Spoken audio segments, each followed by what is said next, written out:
welcome one and all to the show. My name is Shai Gelber, and I am super excited and honored to have Avi Liberman today. Honored to be here. Thank you. Thank you for coming. So Avi Liberman is a very well-known and respected stand-up comedian for over 30 years, right? Yeah. So, yeah. God, and I'm very glad that you could make it here to the show. And the reason that we could have this conversation and that you could come here is basically because you're here in Israel and you come here every once in a while for something called Comedy for Kobe. Yes. Would you like to talk a little bit about that? Because sure. I bring a group of comedians, myself and 3 others, and we do shows benefiting the Kobe Mandel Foundation. They work with children of trauma and bereaved families. And we do we have a winter tour and a summer tour.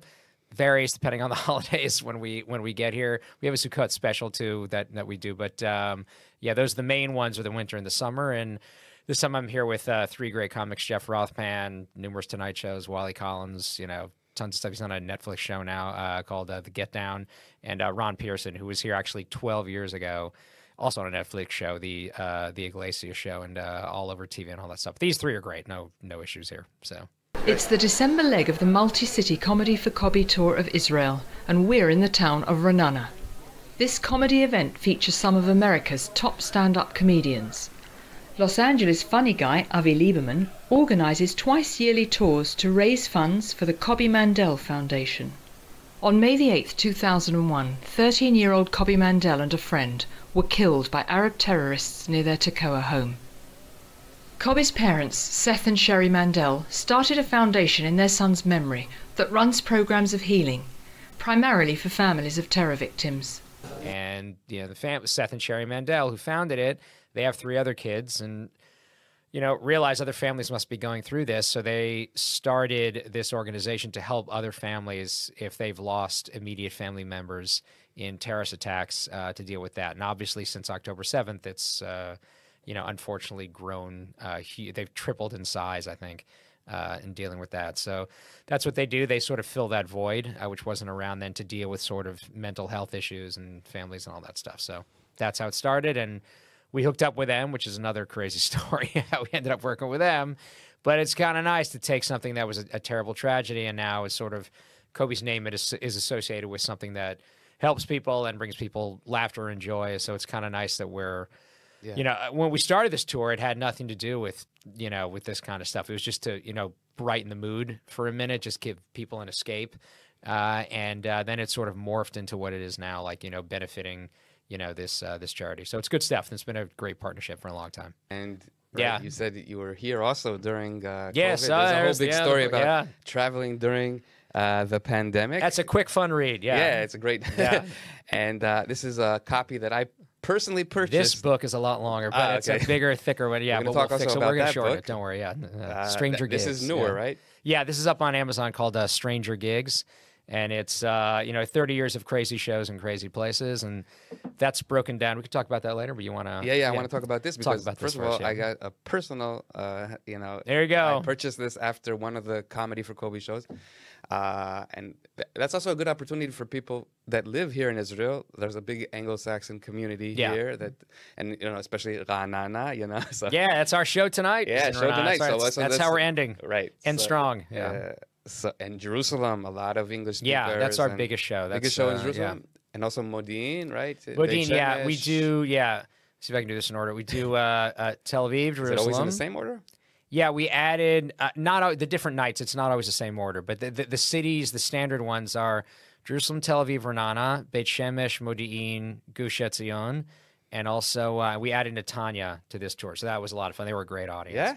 So, mostly French speakers there. That's what I said. I walked out on stage and go, just to be clear, the show is not in French, and they all laughed. And it's, I think there was 1 or 2 people I saw them point, like, like they were French, but they knew English well enough or something. But and where in Gush Etzion?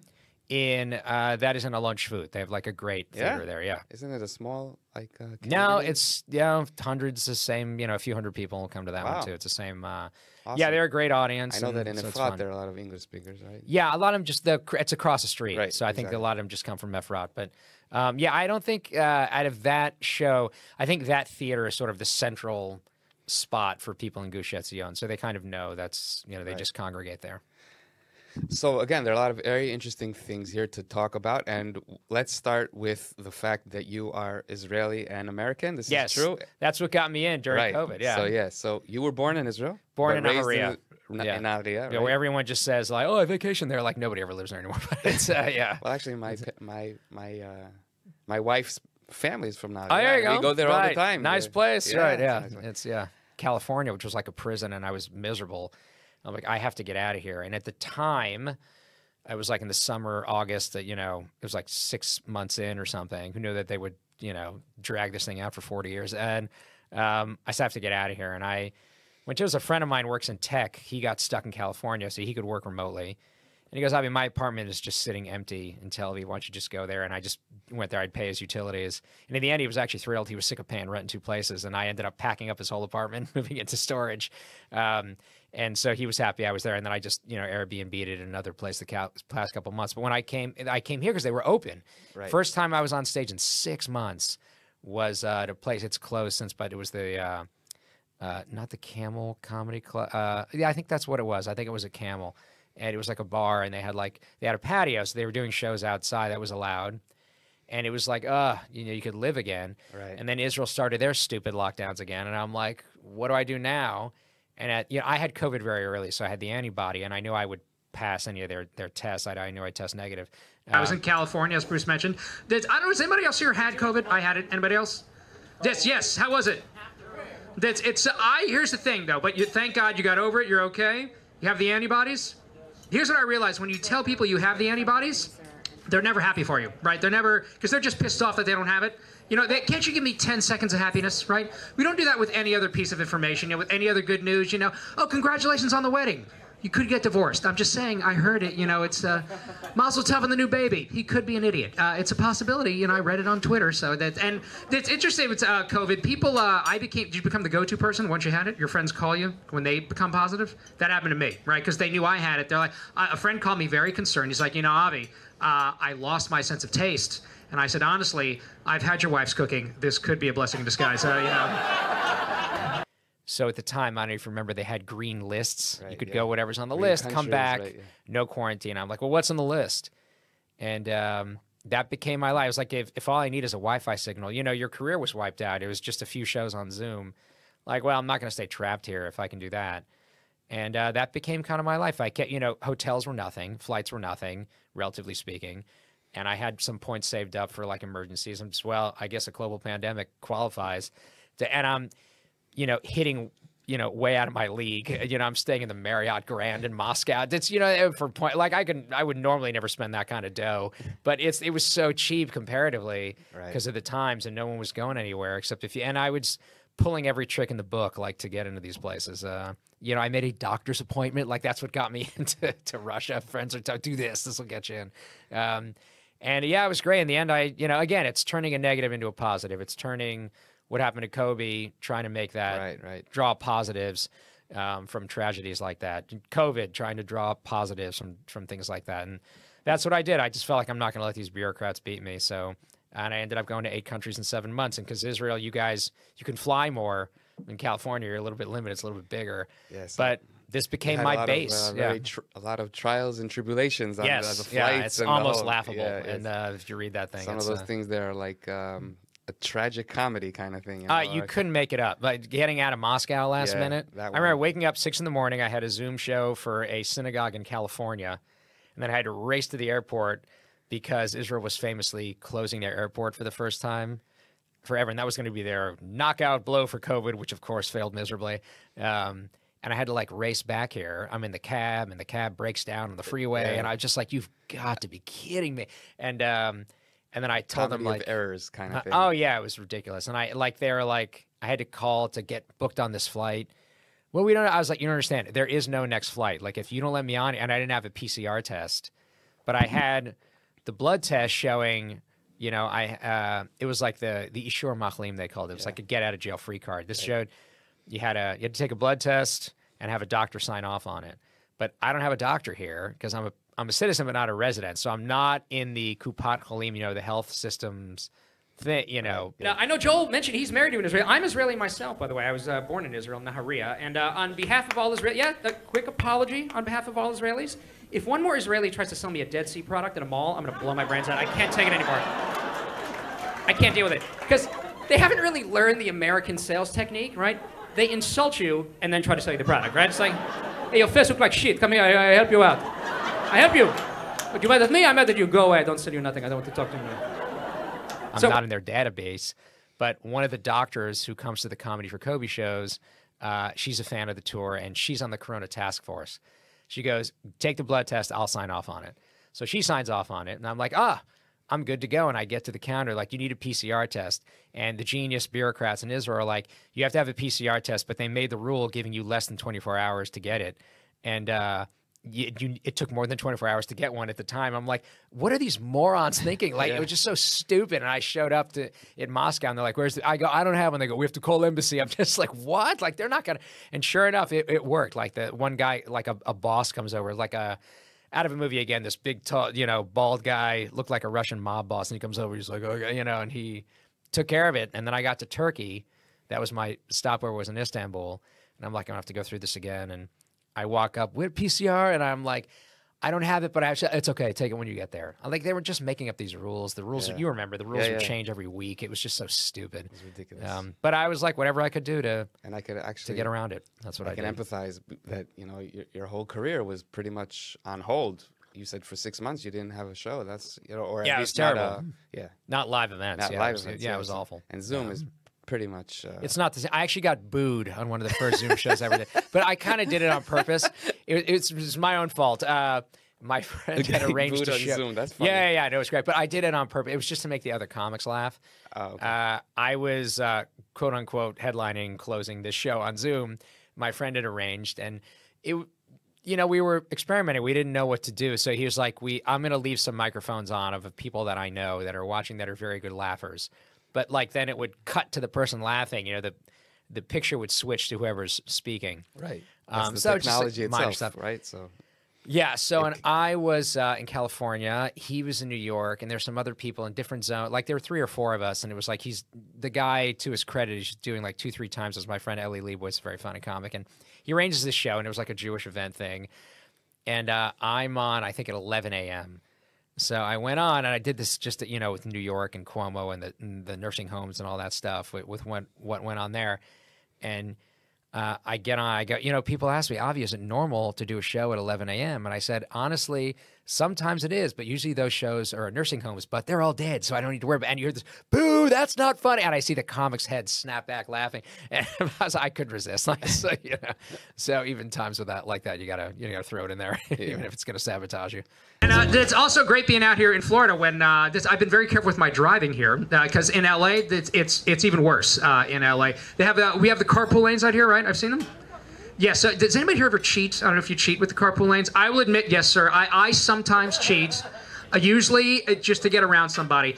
Just my luck, last time I did this, I get caught, right? And then the cop pulls me over. And this is where being a smart-ass comedian does not come in handy. Walks right up to my door, right? I roll the window down, looks right at me, goes, you have to have more than one person in the vehicle to use this lane. And I said, well, with all due respect, officer, you didn't check the trunk. And he didn't find that funny. Like, at all, like, not even close. So wait, so let's talk about the fact that you were born in Israel, right? But you were raised in the States? Yeah, I was 3.5 when I went back. I did a joke actually last night. It was a lot of fun. The show we did in Tel Aviv is Funny Monday, is at the same time. Yochai Sponder does his show, and is that the same time?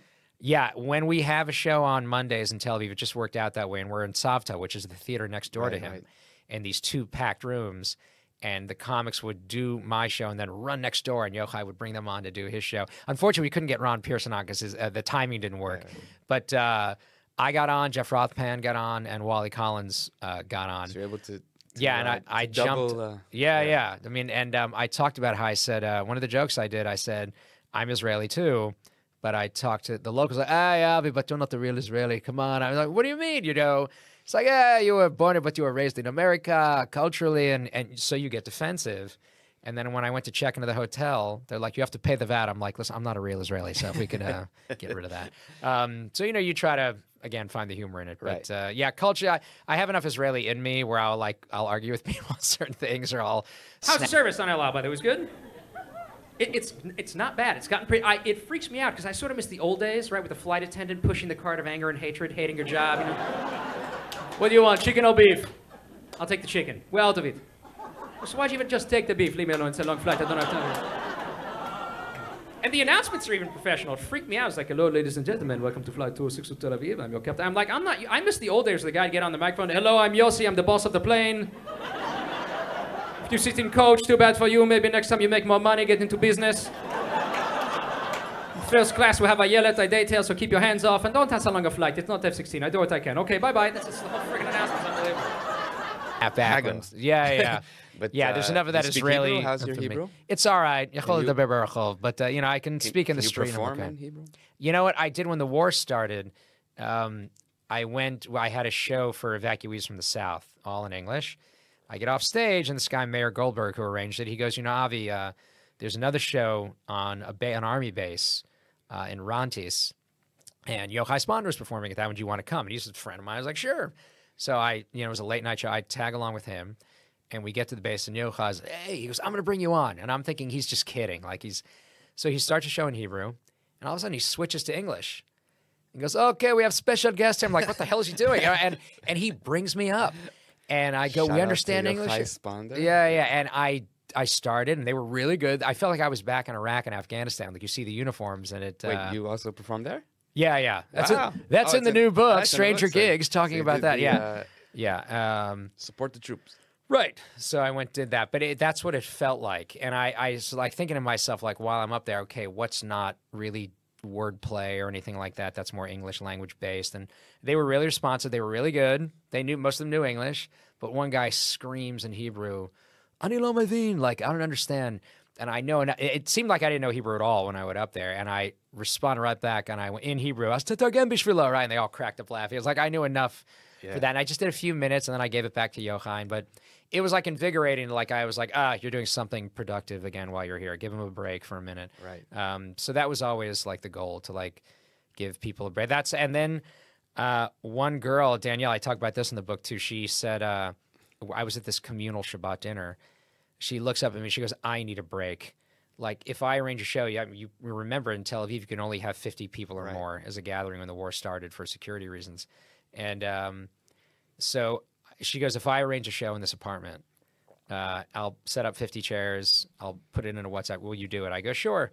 And I'll charge a little bit. I'll give them money. Her friend Zena arranged it. We'll give them money to IDF, WO, is IDF, Widows and Orphans.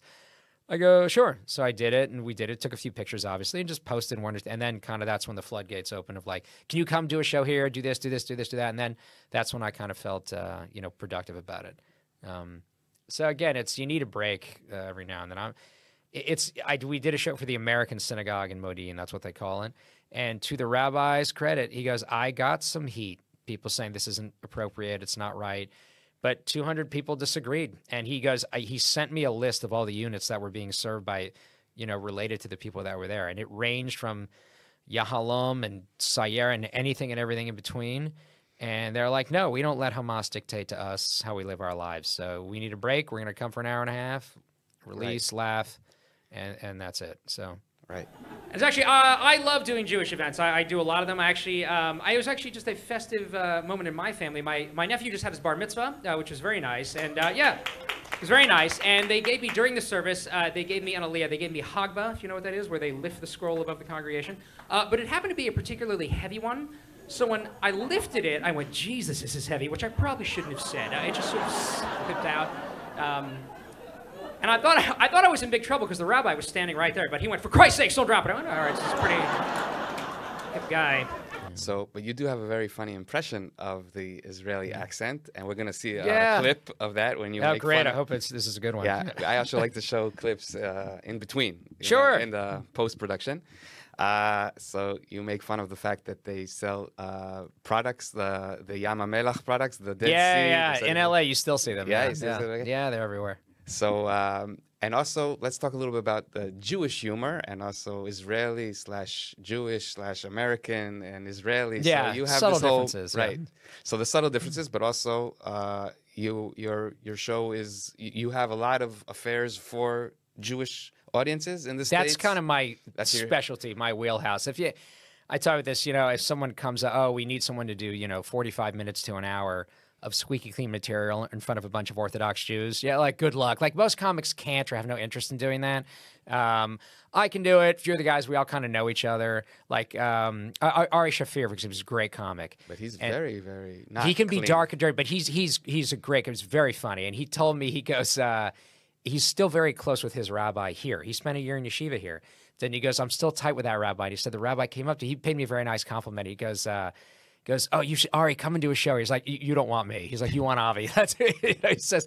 But because he's dark, and I don't begrudge. I work clean just personally because that's just more my personality. But like, I defend comedians that work dirty or dark all the time. Because they're like, oh, I don't like it. I go, really? Like, Eddie Murphy isn't funny. George Carlin isn't funny. Louis C.K. isn't funny. Chris Rock isn't funny. Yeah, give me a break. Like, it just because it's dirty doesn't mean it's not funny. It's just not your style. That's fine. But it's not. I remember I was walking out of the Comedy Cellar in New York, and Dave Attell is standing right there. And he turns to me and he goes, hey, Avi, keep me in mind for that Israel gig. And I'm thinking, great, this is one of the funniest guys in the world. And, I turn to him, I go, Dave, you can do 20 clean, right? And he takes a drag of a cigarette and blows, and he goes, I could do it. We both laughed. And he goes, maybe I'm not the right guy. I don't want to hamstring him. He wants to do what he wants. That's fair. Could he string together 4 Lettermans and probably pull it off? Yeah, he could. But you don't want to hamstring people. It's not fair. Like, the comics I bring here. Bring him. Yeah, bring him anyways. No, he's fun. I love to. But it has even to be his. Clean. It has to be very clean. Well, you got to keep in mind, it's fair. You have to cater to the audience that you have, exactly. And like, we have shows in Beit Shemesh, Gush Etzion. These are religious communities. Because whenever I do a show, if it's a Jewish event, it is invariably preceded by what I like to call the phone call, right? And Paul, to his credit, did not give me the phone call. Usually it's the rabbi calling me going, listen, Avi, this is a Jewish event. We don't want, the material, anything inappropriate about drugs or stuff. I'm like, yeah, I don't really talk about that. Okay, good. Also, if you could avoid talking about chairs. Women often sit in chairs. That part of the body, I don't know if it's appropriate. Be like, okay, no chair talk. And finally, I have to interrupt. I'll be like, Rabbi, what do you want me to talk about? If you could do 20 minutes about tefillin, I think everybody would really enjoy it. So I'll see what I can do. Ultra Orthodox, right? No, but they're still religious. Like, they'd get offended. We had one tour. One of the comedians, he comes running in late. There were flight problems, and he comes racing. We had to send a separate cab to get him. Like, I'm on stage as he comes running in. Basically, I was being introduced, and I forgot to tell them, it's my fault. Remember, this is the clean one. And they go, oh, okay. And he goes on, and he's dirty, and it's working. And this is in Beit Shemesh, and mostly he was doing fine, and he gets up, and he was dirty throughout, and he's picking on this woman, and and he gives her a big kiss at the end on the head, and the place erupted because they don't know about not touching women, Shomer Negia stuff, and so he gets off, and 90% of people don't care, but the percentage that do, that 10 people kind of surround Seth Met, who takes the heat for it? He doesn't take the heat. I don't take the heat. I take a little. Rabbi Mandel takes it. Sherry, I go, he's been through enough. Like, it's, it's not fair. So they surround him and like, hey, this isn't appropriate. We thought it would be clean. And there is a chunk of the audience that even though they don't care, there is kind of a bit of a pride that they don't have to be dirty to be funny. But I've heard many dirty comedians will defend clean comics. It's the other way around too. They Usually, go, as long as it's funny, right. Who cares? But it's, I'm sensitive to the fact that you have very religious people here, and but like, even David tells stuff which is clean, it's dark, and it would scare them. Like, it's not, they just haven't seen enough comedy to like really get it. Okay, this is it's what's the big deal? Which brings me to the next question. Yeah. Are you religious in any way? I'm like modern Orthodox, I'd say. Like, I'm Shomer Shabbat, but like you don't wear a yarmulke, joke in my when I'm eating, if I'm in synagogue obviously, or eating Shabbat meals, like I wear one. I don't if I'm at a Jewish event and they go, can you wear a yarmulke? I go, yeah. Like a Chabad and stuff like, yeah, I don't have a problem with it. But I didn't grow up wearing it out, and stuff like that. So it's not normal for me. Plus, I don't want to kind of, if I have a Jewish comedian who's like, oh, do I have to do that? And it's like, no, it's a, But no, I would say I have jokes in my, I'm so modern, I'm future. That's how modern I am. It's like, I don't think you're allowed to do that. In the future, you'll be able to. I am future Orthodox. Don't worry about it. That's so that's amazing. No, Yeah. because one of my favorite jokes of yours, and we're going to see that joke, is that, hopefully, if I can find it, is that you say something in the vein of anyone who's slightly more religious than you. Yeah. Crazy. Anyone less. Did you fly? Who's been to Israel in the last year? Let's say I'm going to wrap this up in a minute. Yes. Did you fly El Al? Always a special treat flying El Al. The key to flying El Al, you have to get there, I believe, 9 to 10 hours early because they won't pre-assign your seat. Last time I got there, I had plenty of shave. I got there plenty early. I got my window seat. I was all excited. Seated next to me is the most secular Israeli girl on the planet. And next to her is a black hat, ultra-Orthodox Hasidic Jew, right? So what happens? Right, wants to switch, he throws a fit. I'm not sitting next to a woman that isn't my wife, and I don't blame him, because one thing I've realized in Judaism, right, you have all your different levels, right? In this room, you've got Orthodox, Conservative, Reform, Reconstructionist, everything and everything in between. But no matter where you are on your level of Judaism, whoever's one above you, crazy, those guys are nuts, out of their minds, right? Nuts. One below you, Goyim, not really Jewish, not talking to that guy. I'm gonna count that guy in a minute, forget it. So, fine, this is a particularly religious man. I don't blame him. I blame the people at the ticket counter, because they know damn well this is a religious guy. You know they're just having a ball with this. You know, let's see, a black hat, ultra-Orthodox classic. Yeah, let's sit you next to the chick in a bikini. Think that'll work out? There we go. Have a good flight, sucker, right? Me and the Orthodox, we all have kind of versions of that. So it's, yeah. But like myself you and have a the few of bit the comics. trying to explain Jewish holidays to non-Jewish people, to Gentiles. Yeah, that's one of my funny. classic. Yeah, the Sukkot one. That has Sukkot a and, lot of views on Shavuot, Instagram. right? Yeah, I'm the holidays things. I can cut can do through it. the But I holiday. joke amongst the other comics, like we'll try to talk to each other about, do you have one about this? Do you have one about Pesach? I go, Pesach, I have a Pesach Sheni joke. No one has a Pesach Sheni. You know, like we'll tease each other about like how obscure can we get. But that's even amongst the Jewish shows. You have to kind of, if they're Reform, if it's a Reform temple, that's different than an Orthodox one. Right. If it's more In Israel, yeshivish. there aren't that many. No, it's smaller. Like here, It's a very small community. They're Generally, if you're Reform. performing in English here, it's kind of a dati lumi, you know, a modern Orthodox quote unquote crowd. That's Right. it's all they're all about the same. But like in America, there are breakdowns even amongst that. Like if you're performing in a Reform audience, a lot of intermarried couples there, and you have people that are Jewish, that are Christian. So you kind of have to be sensitive to that. And if it's, I've walked out on stage and it's all black hats, and you know, I've had one. I performed at one. There's sometimes you'll find jokes even within that you can only use once. There was a thing called From Divorce. It's exactly what it sounds like. Orthodox divorce people. And the woman calls me, and she's, "Can you perform?" There's like, "Oh, this sounds awful." No, she's like, "It's not what you think. Come and do it. You'll see." And I show up, and they're aware it's very awkward for these people. Like they have therapists there and a lot of staff, and it was fascinating. They go, "Listen, you're let's say you're 20, 21, you're married, you have a kid. Let's say it's the woman, obviously, an abusive marriage, you're divorced, and you're 21, 22 years old, you have a child, and now you think your life is over at 22. Who's going to want to marry me?" And she's kind of there to show you, Debbie Rockland, this woman who started it, that's not true. And they've had numerous marriages come out of this, and so I'm there, and there's on Friday very night. young. What? Very young. Yeah, divorce. it ranges from modern Orthodox to ultra Orthodox who speak Yiddish. Like that's the audience, Can you and I'm speak like, Yiddish? no, it's my grandmother was good, but now I couldn't. No, because I know Modi can speak in Yiddish. He right? grew up in a cheder. Yeah, he's a yeshiva kid, so that's he can get away with it. Yeah, I can't. I'm Hebrew. So I go on stage, on Friday night. They have this beautiful dinner. It's very nice, like wedding level, like they cater, make it comfortable for people. And the song Eshet Chayil, Right. Yeah. the valor of a woman, which a husband sings to his wife. So the show was Saturday night, and I went on stage, and I go, great to be here, beautiful Shabbat dinner. Not the most rousing rendition of Eshet Chayil I've ever heard from the guys, but not, they all cry. But where else can I do that joke? I had to do it. I got exactly. the guys cracked up laughing. Some of the women were looking at me, That is very niche. No one would really understand. Yeah, it's that super other than inside. the- Right. Right.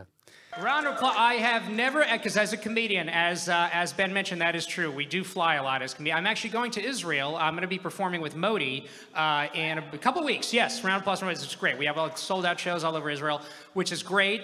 And we do fly a lot. And every time I mention to somebody that I have an upcoming flight, if they're from the Valley, they are so proud of their airport. I've never seen a group, got to fly to Burbank.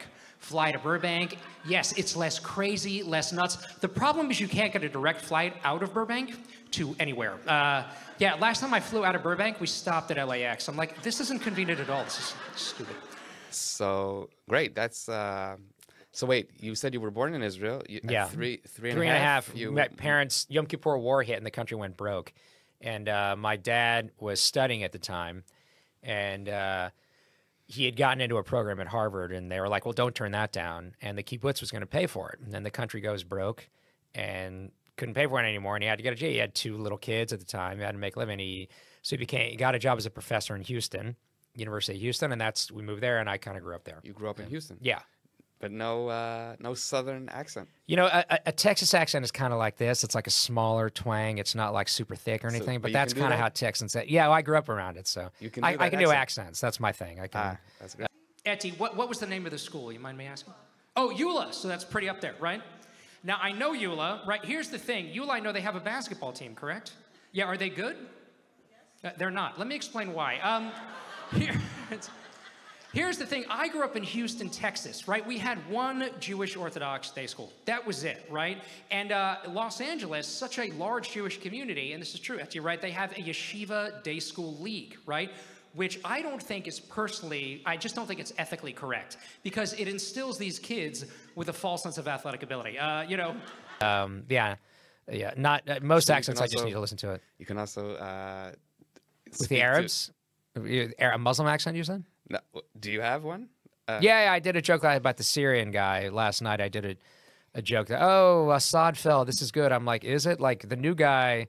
Yes, of course, I did. If you look into my past, I did take the car out and stay later than I should have when I was younger. And yes, who doesn't join ISIS when they're a kid? Everyone goes through these phases, you know. So like, I can do the accents when it pops up. You also performed in Dubai, right?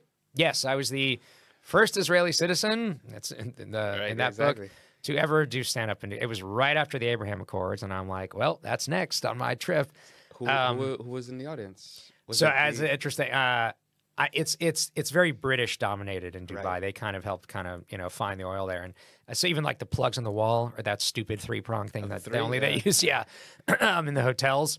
And you need to bring the adapter. So yeah, I think the hotels realize if anybody else other than England shows up, we're gonna have to help them out. No, I showed up and I asked the woman who gave me this spot, like at the Laughter Factory, they call it. It's like a rotating comedy club. She has different hotels, ballrooms that she goes to. And I say, who's the crowd? And it'll be mostly Brits, mixed in with some other Americans, whatever. And it was still, it was right in the middle of COVID, kind of trending towards the end of it. And I go on stage and the audience was shaped like a horseshoe. And right behind them, there's a curtain. So if you need to get up and go someplace, you're walking in front of everyone. I hate that. Yeah, it was kind of annoying. And so I'm on stage and I ask, is anyone here not from England? And this one goes, yes, where are you from? She goes, Palestine. I go, of course you are, right? And that got a big laugh. And they brought me on as the first Israeli citizen to come in, so like it's right in their face. And I'm in the middle of my act, and all of a sudden she just gets up with 2 friends and just walks out. Really? And I wasn't doing anything. I was like, I thought, is she going to I didn't address it. It just seemed like maybe she's going to the bathroom or something. And in England, the way that like comic will perform, you take a break. Then they go to the bar, get their drinks, and the next guy up, take a break. Next guy, take a break. They don't. It's because they don't have wait staff.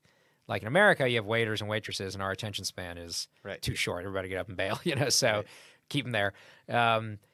So and these Canadians came up to me afterwards. This very sweet girl. She's like, "Oh, by the way," because he saw her at the bar. We asked her, "Why did you get out?" I was just curious. She's like, "Oh, well, I do a joke where I talk about trying to catch a cab in Amman, and like the sales pitch there is a little bit different from the cabbies when they run up to you. Like in New York, it's, hey, you need a cab, whatever. In Amman, Jordan, it's a little bit different. They're like, Hamas Express? I'm like, no, thanks. ISIS yellow cab? No, right? So, and for her, she was offended because I equated Hamas and ISIS as the same. In her head, Hamas is legitimate, right? And that was offensive. I mean, I think she was just looking for a reason to be offended. But the Canadians and all her friends, they're like, she's full of it. That's ridiculous. You were funny. She's wrong. You were right. So to me, it was a perfect microcosm of the whole Arab-Israeli conflict. They got upset over something that no one agreed with, and in the end, everyone was on our side. So that's So, do you ever it was take a unique that personally? experience. Huh? You take that personally? No, Someone because it walks was out? so stupid. She was so like, wrong. in I was general. like, it was so dumb. I was like thinking, like, what is this girl possibly offended at? Like, that's such a reach. She was just looking for a reason to be offended because I'm Israeli. That's it. So, and she found what she thought worked and, and left, and that was it. Being a comic, you get some weird questions at this one. This one guy came up to me once. This is a question I got recently. He goes, dude, what do you do if you do a joke and nobody laughs? And I went, well, normally you just keep going, and hopefully you'll get the audience with something that will. And the guy goes, oh, man, that's so humiliating. If that happened to me, I would just take off. I would just bolt. I was just like, you can't do that. He's like, yeah, I get out of there as soon as I possibly could. And then it occurred to me, like, what job does this guy have? That if things aren't going his way, he just leaves, Objection, Your Honor. Overruled. I'm out of here. See you later. You heard him. That didn't go our way. So can I ask you about your personal life, or is that, like, off the record? Off the... Fire away. No, I don't mind. We can't speak about that. No, go ahead. So, according to my research, you are... are you married? You're not married, No, still right? single, Still unfortunately. single and no children. Looking. Right? Looking. No, looking. I've So had it with dating. You It's like to awful. use the word beshert, right? Is that something? Yeah, I have that joke in my act where I went to the Western Wall, and a friend of mine said, go there for 40 days in a row, and you'll find your beshert, your soulmate. And I'm a big cynic. I made fun. I said, that's ridiculous. I said, but to this guy's credit, he went 40 days in a row, and shortly thereafter, he divorced his wife and found his soulmate. So if you really have faith, stuff like that, I have jokes in my act about it. But yeah, I have some jokes about dating and stuff and how miserable it is. But all the guys I know that are single and girls, they talk about what a challenge it is. So, But is yeah, that something sucks. that you would like to have a family? Yeah, I would. I think the grass is always greener. I think my friends that are married see you get to travel and do this. But I'm like, but a lot of times I'm by myself. I don't have a support system. Like, it's hard. And I see my friends that are married in good marriages, and I'm jealous of what they got. So I think it's grass is always greener. But yeah, you kind of need to get to the point, I think, where you're ready to get married. I think I am. Like, I've kind of had it with being single. It's enough. And most of the year you live in LA, you reside there? Based in LA, but I try to get out when possible based on the deterioration of that city. But yeah, even with the traveling, I used to use that, I think, as an excuse. Oh, I'm gone too much. But then friends of mine that were like lawyers and like they travel more than me. And a lot of the crap that I pull now, like if I have a show in New York, let's say on a Sunday, okay, I'll leave Thursday and come back Tuesday, to hang out, But my friends that are married and have shows, like my friend Mark, let's say if Mark Schiff, he opens for Seinfeld, like I'd see how if he has a show on a Sunday, he's married with kids, I would leave late Saturday night and come back Monday morning. So there's no, you're gone for a day, so what? That's not really that bad. Yeah, especially, especially if you're for work purposes, if not just he wouldn't drag it out and friends. goof around like I'm doing some of the times. I'm trying to hang out in New York and have whatever. But like if I was married with a kid, I'd want to get home. You would hope if you like your wife. So yeah, I would just do that. You have to adjust. Are you your life. open That's how it is. to having a girlfriend or wife from Israel, Israeli? Yeah, it's funny. The Women. There you go. Actually, Israeli women. Come. The one time when I went looking to like dump all my money into a piece of property, I only looked here. I looked in Tel Aviv. My buddy Barak, who's a real estate agent, I went with him looking at places, and I remember thinking to myself, everything is just a little bit more than it should be. In terms of expense. Yeah, expense. I'm going to wait till the market tanks, and then like a genius, I will swoop in and buy my place. And there went that theory. It got like 50 times worse. Yeah, so now exactly. I'm like, if you would have bought like in 2004, it'd be and funny, I was looking not really too good... long after that, and I began looking at just seeing things. I'm like, maybe Then I began looking for like a fixer-upper. I'll buy a place that isn't ready. And I'll slowly over time keep pouring money into it and fix it up and make it nice. And there was a place in Jaffa. I was like, I'll get that. This looks, and I called the number like, no longer a possibility. Sorry. It was like gone like this. I was like, all right. And then I haven't really pressed the issue. But if I was going to buy something and I looked here first. So when you're here in Israel, where do you usually stay? Usually, hotels? Yeah, usually with the tour, we're in hotels. Sometimes, depending on the schedule, we're in Jerusalem half the time. That's how it worked out this time, and Tel Aviv half the time. Usually, we used to be in Tel Aviv the whole time. And then go back and forth? It just depends. Yeah. We'll go, depending on the shows. Like, if we have a show, like, in the summertime, and it's Saturday night in Gush Etzion, you're not going to make it in time if you're in Tel Aviv. But in Jerusalem, you can make it. It's not a problem. So we try, Dina and Jeremy Wimpheimer, they're the producers of the tour. She does a phenomenal job of, like, finding the theaters and organizing and when we should stay where. Like, that daunting task I would never be able to do. Like, they're great at that. So they kind of figure that out. And some of the, complaints is probably a too big a word, but I'll ask the guys, like, what would you improve at the end of the tour? And a few times I've gotten, Well, a little more time in Jerusalem might be nice, but they love Tel Aviv. Like, not over Shabbat, I realize in Jerusalem. Like, what's open? Like nothing, you know. We realize we kind of certain times we have to be in certain places. But Tel Aviv is much more cosmopolitan than, in my opinion, at least. I tell them it's a little bit, especially during the weekend. Yeah, it's World A and World B. I tell them, I go, the standard stereotypes. Everyone in Jerusalem is some ultra-Orthodox, nut or an Arab, and everyone in Tel Aviv is some godless heathen. I'm just like, look, neither one is true, but that's the quote-unquote stereotypes, so. Ever try explaining the holidays we have to people that aren't Jewish, right? Some are pretty simple, some not so much, right? We have our fun holidays too, though, right? Purim's a good one, right? How would you explain Purim? That's pretty easy. How would you explain Purim is what? Right, Halloween and St. Patrick's Day, sort of a combination of the two. Yeah, you're supposed to get drunk. That's the only holiday we have, I think, that's cooler than anything that exists in the Gentile world. That's the only holiday you can walk out of your house with like a bottle of Jack Daniels in one hand, vodka in the other. Your neighbor can look at you. Where are you going? Synagogue. Have fun in church, loser. Right? That's a good one. Right. So a lot of these comics that you invite, that's the first time in Israel, right? For many of them. Yeah, most. I would say the vast majority. There's some. Oddly enough, these three have all been here before. I think that's the first time that's happened. From what I can remember, where they've all been here, and not only one was on my tour, Ron Pearson, like a dozen years ago, but the other two had been here before, like forever ago, on like a small trip. Wally Collins, I think, was filming a commercial here. Cool. A long time ago. And Jeff, I was on like some small tour, I think, with his wife. Again, same thing. It was like a 5-day in and out type of thing. But first two of the three, it's the first time doing the tour, doing shows here. And Ron was here like a dozen, but Ron's Christian, and he devout, and he came to Israel on his honeymoon, with his wife. Years that ago? was 98 or something like that. That's when he first came. And then they went to visit like the holy sites. Yeah, he's into it. Yeah, that's we also kind of have to adjust when we have like one travel day, like where are we going? And I'm like, I'll be able to know once they get here and see how. So Ron is Christian, so I was like, well, let's gear more towards that. Work with? Yeah, there are a few that they're super nice. Anytime after the show, if they are meeting us and saying hello, there are tour guides that will say, hey, listen, let me know. But Yael Tamari has been super helpful to us. She's great. She helps with like birthright. She's like an elite level. So like I don't expect to like get her, but she helped us this one. She took us to Qasr Al Yehud. She met us down there and helped us explain things with that. And she'll show us around Jerusalem if available, which is not often because she's too busy. But she has a great story. Actually, she's like one of the tops. So she tells me a story. They call me. Some of the cardinals from Rome are coming, and you're showing them around. She's like, all right. And these are guys who are a step away from the Pope, right? So she says, I take them to the Western Wall. And just her luck, some of the rabbis from the Western Wall are there that day, and they wear these big crosses. And they go, they can't wear that walking into the Western, the plaza. And they're like, well, we're not taking them off. They're like, well, you ain't coming in. And she's like, great, this is all I need, some international incident, So in the end, she figured out, they agreed to like tuck them in their shirts. She's like, why don't you, this way they wear you. Compromise. Don't That's and they're like, okay.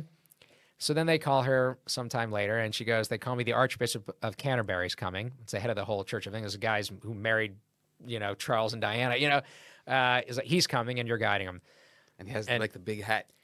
I think his quote unquote kippah is a different color, but he's a big deal. This is the head of the whole Anglican Church, and he wears one too. I think, you don't call it a hat; it's like a crown. Yeah, whatever. I don't know what but whatever it is. And she's like, they're like, you're guiding him. She's like, okay. And she's like, I have to deal with this again. So she said I stopped him a little bit short of where the Western Wall is. I said. She told him the story. Listen, he goes, I'll take it off. Like, he totally didn't care. It's like the Protestants are not nearly as rah-rah as the Catholics, but he was like, he could have cared less. So it was just very funny. She's like, oh, good. So that's who she's guiding. And then she has to lower herself considerably to deal with us in the comics. So, but she's great. So she helps us. Other comics too. Zev Sassa, our old driver, it was a licensed guide too. And he would help us out too. So it's kind of fun to have them around. And I'm pretty sure some comics who are reluctant or a little bit concerned about coming to Israel because of the stereotypes. This last time too. Yeah, it happens. I get able to change their perspective, right? It's like that's kind of my little mini ulterior motive.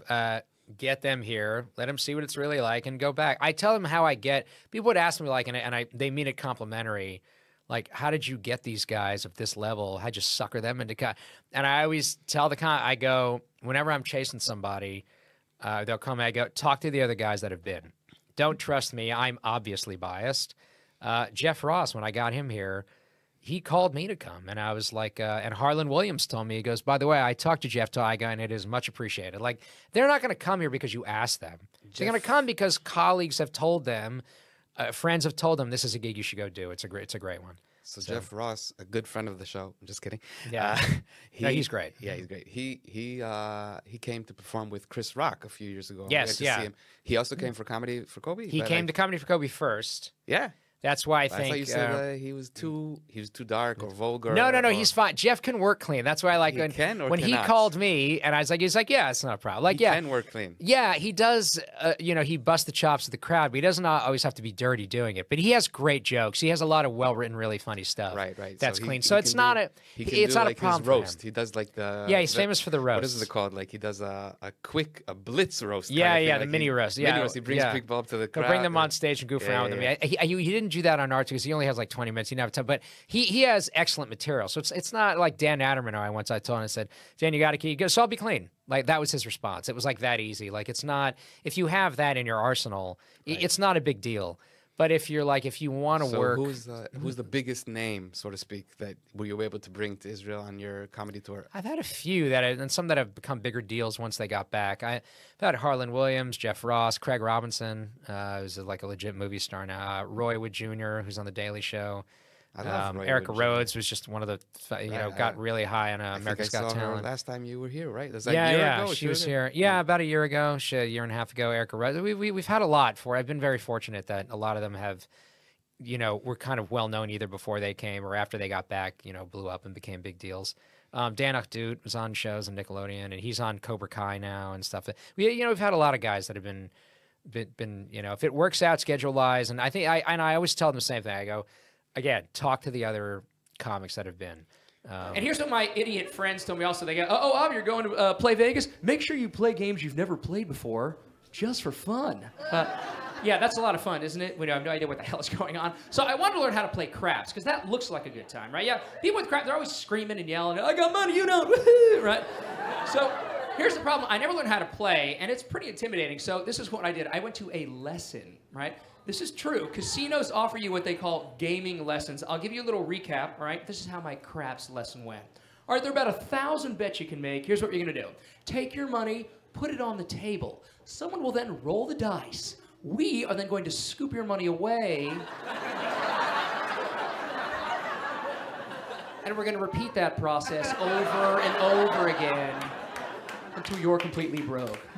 Sounds good to me. So I also want to mention that go ahead. A year ago or so, you opened for Nikki Glaser. She was here in Israel. Yeah, Remember that? It's, of course I remember it. No, the other comics in Israel, the Israeli comics, messaged me, Nikki Glaser's coming, and it was like right before we were starting. So I texted Nikki, I go, hey, I'm just curious, I'm going to be there then, because I was getting in a few days early. I'll try to get in as early as I can, because I have to do all this new stuff, and I try to run it around the local clubs in Israel, and the comedians who run the rooms there are super nice to me. They're great about throwing me up and letting me like run new material. So I was here when she was going to be here, and I texted her, I said, who's opening for you? She goes, I have my friend who's a singer, but come and do a guest spot. I went, okay. She's so nice, like that. So she's noted, like she's a real sweetheart. And she really blew up after the roast. She was pretty big then, but now she's like, on another level. That Tom Brady roast and her special came out at the same time, and she was like, and then she did such a great job at the Golden Globes. Right.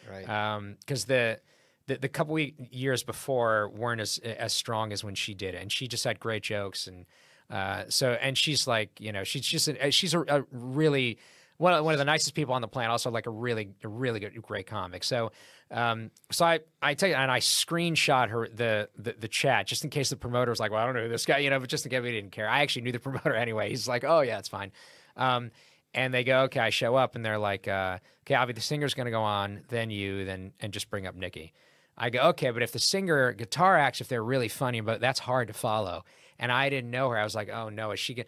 But she's just a really sweet singer, just this really pretty voice, and a couple of cracks that were very amusing and funny. I was there. And I was like, oh, so this is great. She just set a great tone. I went on. I think I did well from what I remember.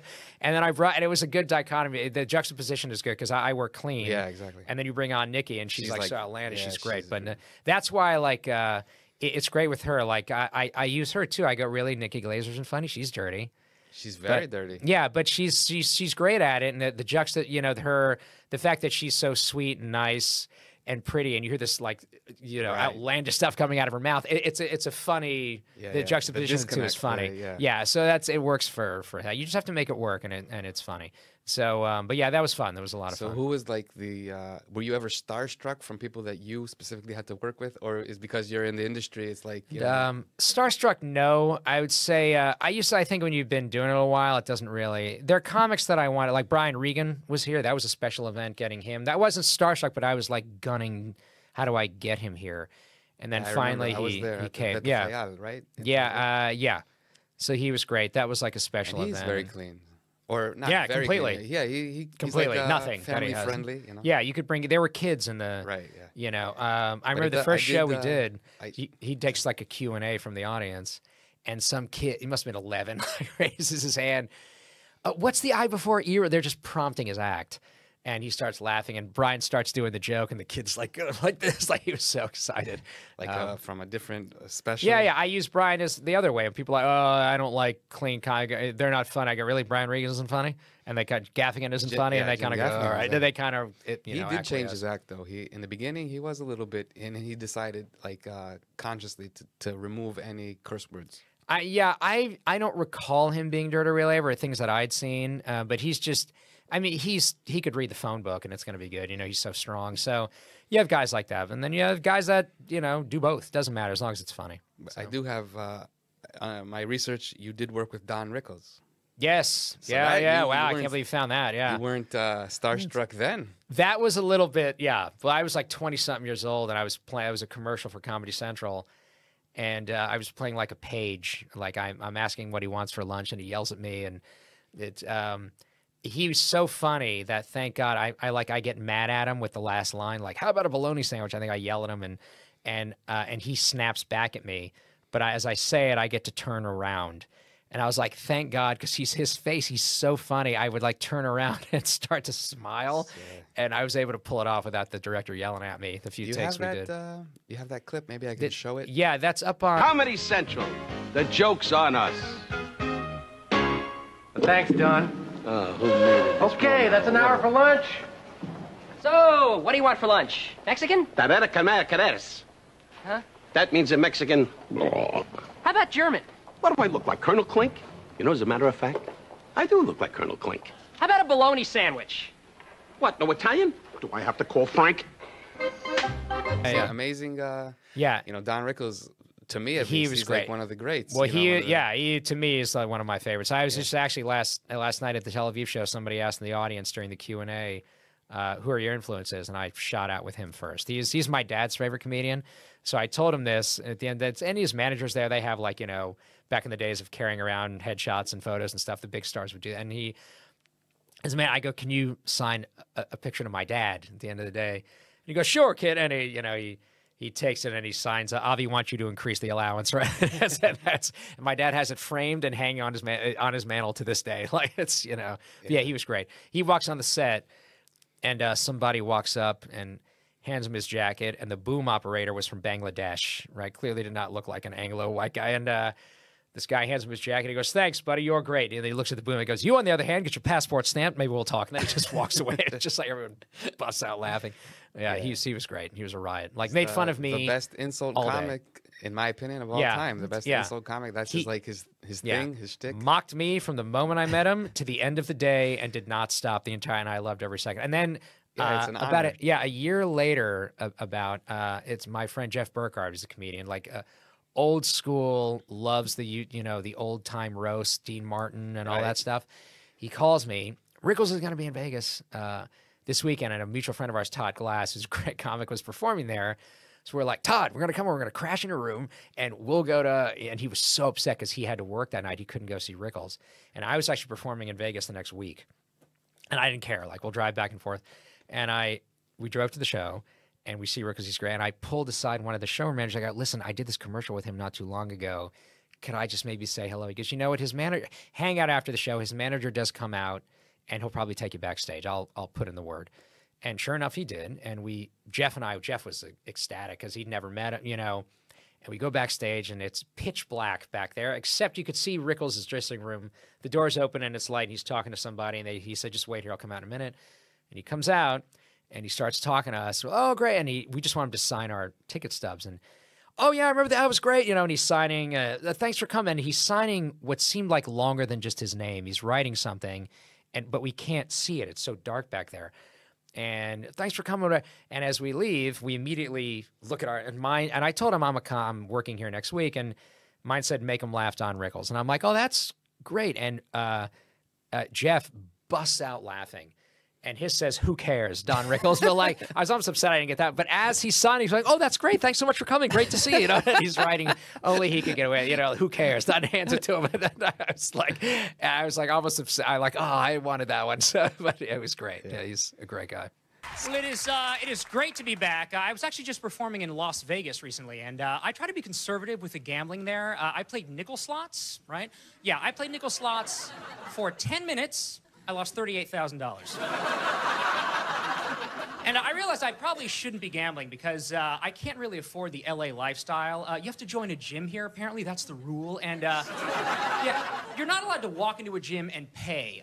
They have all these plans. I'm sure you've heard this guy. Walk in there, he's like, yeah, we have many, many plans. Our most popular plan is where you give us $80,000 up front and then give us your bank card, and we'll automatically subtract $1,000 a month out of that. You don't have to worry about it, dude. We'll take it right out for you. All right, what's your most inexpensive plan? Well, on that plan, you can come every Monday from 1 to 1:30, and every third Friday in August from 2 to 2:15. But that's not our most popular. And then they get like worse and worse as you go along. We also have our stay-at-home plan, where you again give us a large sum of money up front and just stay at home, dude. And you are not allowed to use the facilities for any reason whatsoever. So one last question, because I think we're running out of time. Yeah. You did have a near-death experience. Yes, yeah. A car accident. Can we talk a little bit about that? Yeah, I was in Miami and got T-boned by a truck. A friend of mine was making scars. Yeah, I have. If you can see a teeny indentation here where they cut my head open. You can barely see it, though. Yeah, it's not that. I was very fortunate. A lot of, people behind me and prayer and stuff and family help and stuff really helped. But it could have been a lot worse. I had like a hematoma, and it's, not a great experience, but... did it change you as a person? Like, yeah, it changed perspectives, obviously. How can it not? It's like, as someone who's like modern Orthodox, when you read, praying in the morning, part of the Amidah in the beginning is... thanking essentially for being alive. And there's one in there for, you can interpret things different ways, obviously. And there's one in there, for releasing of the confined. Right. Nowadays in our society, that of course means the hostages. Right. But this is before that. On a personal level, I was like, my nerves were compressed and my face was pushed in like this and my eye was like this. And I was like, oh, that releasing the confined of, personally, that means something to me personally now. I need my nerves to uncompress. You can read things, you start to read things differently. So yeah, it's obviously it changes your perspective on life, and you want to be thankful for every day that you're here. That's a great message as well. Yeah, it's when people get sick, I try to make an effort. What's the Hebrew name? Let me know. I include it in, my prayers in the morning and stuff. So you want to, it was helpful. I remember like waking up for the first time when I'm coming out of the surgery, and I see a video that the comics from Israel had made for me, like Shachar Hassan and Yochai and Yossi Tarablus, and they're, hey, hang tight, get it? And I was like, I remember being confused, like, didn't this just happen 5 minutes ago? But like, time doesn't pass when you're in surgery. So it was interesting. But that was very helpful. Comics, Ray Allen and Dan Adderman kind of would talk me off the ledge. I was hopped up on prednisone because my eardrum was too swollen. So yeah, I had to take this massive doses of this anti-inflammatory prednisone. And they warn you, this is going to get you depressed. And I'm thinking, not me. Like, no, you too. There's nothing you can do about it. So and they kind of were very helpful. Like, I didn't want to be a victim the next time I go on stage. Like, and they go, so don't be. Integrate it into your show? I did. I had to because my head was shaved and my like, face was still make fun of it for still? A few months. Not anymore because it doesn't look the same. No, but be able to see the funny in it. Like you were talking about tragedy plus. Right? Well, I went on stage and my first week back, I was in Vegas, and I went on stage and I still looked different. I mean, it was noticeable. And I went on stage and I said, I'll be honest, I had some, trepidation about coming on stage with my face looking like this. But I realized this is the look on everybody's face after they've been gambling in Vegas for a few days anyway. So I did, LA. I did a couple other jokes about it and then moved on. Favorite game to play? Poker. I like poker. Are we poker fans here? It's all over TV. That's my favorite game, right? And I like playing poker, I think, like in casinos, right? Because there are specific rules that you have to follow. Did you ever play with your buddies at home? Yeah, there's always that one guy who wants to teach everybody some crazy new game he learned, With all these rules, it's like, all right, here's the game. This is called when Johnny goes to Bangladesh, he always rides a pony. All right. All even cards are wild, man. All of them. Except the 4s, which are actually 5s. Now, you're going to get 3 cards. Turn 2 face up, 1 face down. Stand up. Switch seats with the person to your right.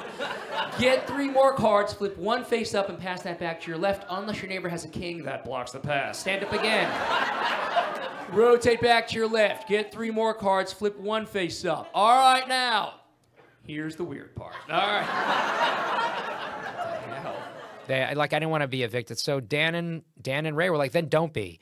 Address it and then move on. And then no one will think you're playing the victim card, which I didn't want to do. So, it was helpful to talk to other comics, we're very good about, then, don't be a candy ass and just move on with it. So that's it.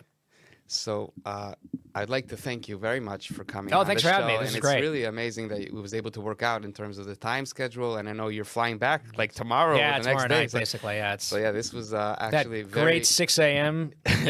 Flight Thursday morning. So you pick up is 3 a.m. I'm like, it's awful. My book is. You can have my book. Thank you. For sure. And I'm going to sign it. I'll sign it for you. Before you go, laugh it up. Yeah, exactly. Good advice. And Avi's book. Traveling during the pandemic and the new one, Stranger Gigs, but we will get the printing fixed on this. But yeah, get it. At it's Amazon. not. It shouldn't be this thick, but they're going to fix that. And I like the. You can find it on Amazon and at your that's up available website? now. Yeah, website.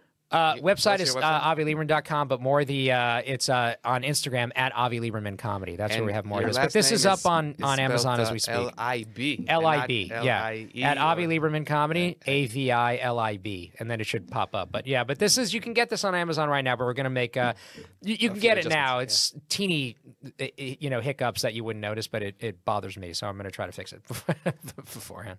So this is an amazing pleasure for me, and I'm really excited that you were able to come on the show. Yeah, great to come here. It's great to have this conversation with you. And I'd like to address the audience and thank Avi for coming. And also, thanks for having me. If you enjoyed the content, then subscribe to the channel. If you didn't like the content, you can also subscribe to the channel. It was a different podcast. If you didn't enjoy someone else, yeah.